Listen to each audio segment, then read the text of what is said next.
चलिए आइए आज हम इस वीडियो में केमिकल काइनेटिक्स जो चैप्टर है इससे रिलेटेड कुछ न्यूमेरिकल क्वेश्चन का अध्ययन करेंगे, जो कि आप लोगों के लिए वेरी मोस्ट इम्पॉर्टेंट है। इससे क्वेश्चन हर साल पूछे जाते हैं एग्जाम में।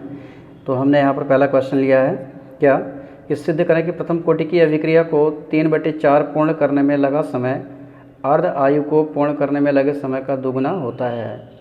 ठीक है, मतलब ये है कहने का कि कोई प्रथम कोटि की अभिक्रिया है तो जब उसका 3/4 भाग पूर्ण हो जा रहा है तो जितना टाइम लग रहा है वह समय किसके बराबर है? अर्ध आयु काल को पूर्ण करने में लगे समय का दुगना होता है। ठीक है, तो कैसे आप इसको हल करेंगे, चलिए देखते हैं सॉल्व। सबसे पहले यहाँ पर जो प्रथम कोटि की अभिक्रिया है, ठीक है, हम जानते हैं वी नो दैट, क्या आपको दो सूत्र मालूम होगा। हम जानते हैं प्रथम कोटि की अभिक्रिया के लिए, प्रथम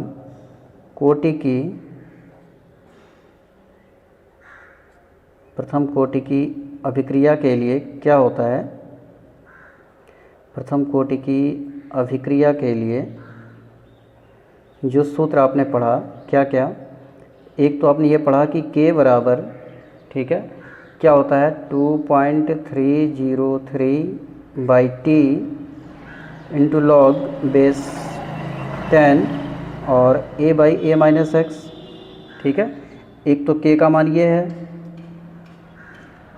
और एक K और था आपका 0.693 बाई किसके, T½ के अर्ध आयु काल का सूत्र ये है और यहाँ पर सूत्र आपका ये है। ये दो सूत्र हैं, तो इनकी हेल्प से हमें हल करना है। अब देखो निकालना क्या है, ये जो T है ये तो कह रहा है कि प्रथम कोटि की अभिक्रिया का 3/4 भाग पूर्ण करने में लगा समय, मतलब ये जो T है ये क्या है, दुगना है किसका, T½ का। मतलब हमें कैलकुलेट यही करना है कि ये जो समय है T, ठीक है, ये क्या हो रहा है 2 × T½ के बराबर है। अगर इतना चीज़ आपने सिद्ध करके दिखला दिया तो हमारा काम बन जाएगा। चलिए देखते हैं कैसे करते हैं हल इसको। अब अभिक्रिया के 3/5 कितना है, 3/4 है ना। अभिक्रिया के 3/4 पूर्ण होने में, जब इतना कंप्लीट हो रहा है, पूर्ण होने पर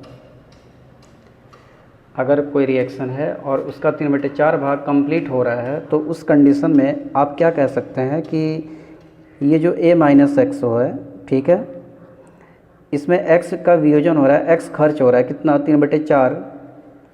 ठीक है, तो आप ये कह सकते हैं कि a- और x मतलब ये है, आपको पता है सांद्रता में कमी आ रही है तो स्टार्टिंग में सांद्रता ये है तो इसी में से तो कम होगा। तो ये कह रहा है कि a का कितना, 3/4 भाग, ये कंप्लीट, ये आपका क्या हो रहा है, कमी आ रही है इतनी। तो अब आपका क्या हो जाएगा, ये a-3 का गुणा a से करेंगे 3a/4, ये हो जाएगा 4a माइनस 3a बटे कितना 4, तो आपको मिला कितना a/4। 4a में से 3a घटेगा तो a आएगा, a/4 आपका कंप्लीट हो गया, a-x का मान। अब इसलिए आप यहाँ पर कह सकते हैं कि K बराबर आपका जो सूत्र है 2.303/T लॉग बेस 10 और a/a-x दिख रहा है आपको, a-x की वैल्यू कितनी आई है हमारी, a/4, तो आप इसको a/4 लिख देंगे, a से a कैंसिल होगा तो हमारा क्या आएगा आंसर। अब यहाँ पर देखें, इसके बाद हम ये कह सकते हैं 2.303/T लॉग बेस 10, ये 4 ऊपर चले जाएगा, log 4 लिखेंगे और उसके बाद हम कह सकते हैं 2.303/T और log 10 4 को हम 2 की घात 2 कह सकते हैं, क्योंकि log 4 का मान हो सकता है आपको नहीं याद हो, तो इसको log 2 की घात 2 तो कह ही सकते हैं। अब 2.303 by T into log m की घात n, n log m होता है, मतलब घात आगे आ जाएगी, 2 log बेस 10 2। यहाँ पर किस फार्मूला का हमने यूज किया है उसको मैं यहाँ लिख दे रहा हूँ,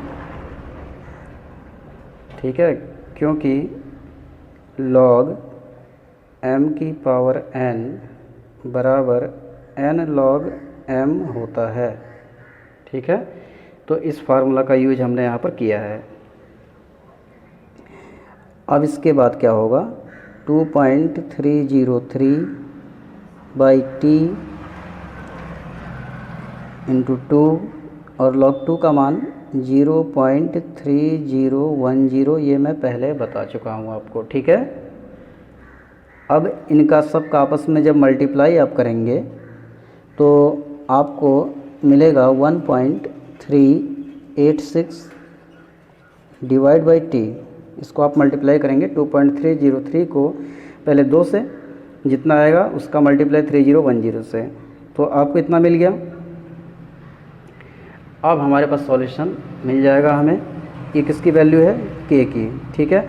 और एक जो दूसरा के था वो कितना था आपका 0.693 by T half.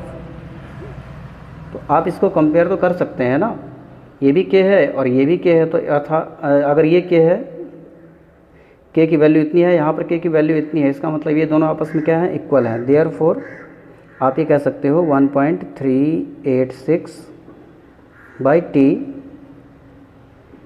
This equal 0.693 by T half, ठीक है। और इसके बाद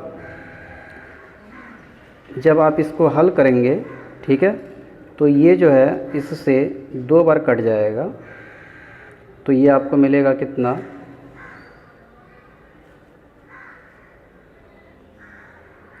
2 by T equal 1 by T half, या यहाँ से जो टी आएगा वो कितना आ जाएगा, 2 इंटू टी हाफ, और यही आपको प्रूफ करना था, ठीक है। आई होप आपको समझ में आ रहा होगा। तो इस तरीके से ये कुछ न्यूमेरिकल क्वेश्चन है जो एग्ज़ाम में बनते हैं और जिन्हें आपको करना होगा। तो टी हाफ हमने कैसे निकाला ये मैंने आपको बता दिया,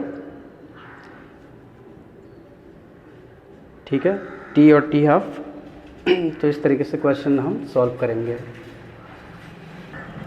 चलिए नेक्स्ट क्वेश्चन है आपका कि एक प्रथम कोटि की अभिक्रिया के लिए जो वेग स्थिरांक है वो कितना है, 60 सेकंड इनवर्स है, और अभिक्रियक को अपनी प्राथमिक सांद्रता का 1/16 भाग रह जाने में कितना टाइम लगेगा। तो यहाँ पर अब हम इसको सॉल्व करते हैं। तो सबसे पहले हमें ये देखना पड़ेगा कि आपको दिया क्या क्या है। तो यहाँ पर हमें क्या दिया है, सबसे पहले वेग स्थिरांक दिया है के, ठीक है। के की वैल्यू कितनी है, 60 सेकंड इनवर्स है, एक चीज़ तो ये दिया है। और अभिक्रिया जो अभिकारक है, या अभिक्रियक मतलब अभिकारक, अभिकारक को अपनी प्रारंभिक सांद्रता का 1/16 भाग मतलब a माइनस एक्स की वैल्यू आपको दी गई है कितनी, यहाँ पर a/16 अपनी प्रारंभिक सांद्रता का 1/16 भाग रह जाता है, तो a/16, ठीक है। अब हम सूत्र लगाते हैं और यहाँ पर t आपको कैलकुलेट करना है, t इज़ क्वेश्चन मार्क। तो प्रथम कोटि की अभिक्रिया के लिए आप जानते हैं प्रथम कोटि की अभिक्रिया के लिए क्या होता है, प्रथम कोटि की अभिक्रिया के लिए जो के की वैल्यू होती है वो होती है कितनी, 1/t और 2.303 by T log base 10 a/a minus x, ठीक है।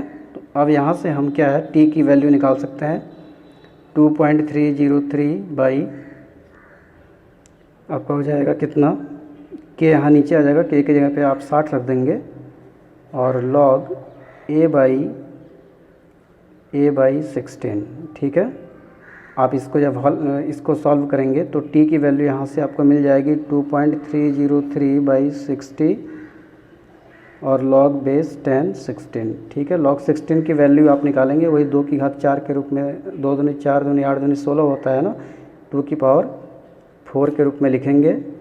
तो यहाँ पर आपको इसकी वैल्यू पूरा कैलकुलेट जब आप करेंगे तो ऐसे लिख देंगे 4 इंटू 0.3010 और यहाँ से आपको मिलेगा हल करने पर 4.62 इंटू 10 की पावर -2 सेकेंड, ये आपका टाइम हो जाएगा। तो आज के लिए स्टूडेंट इतना ही। ओके।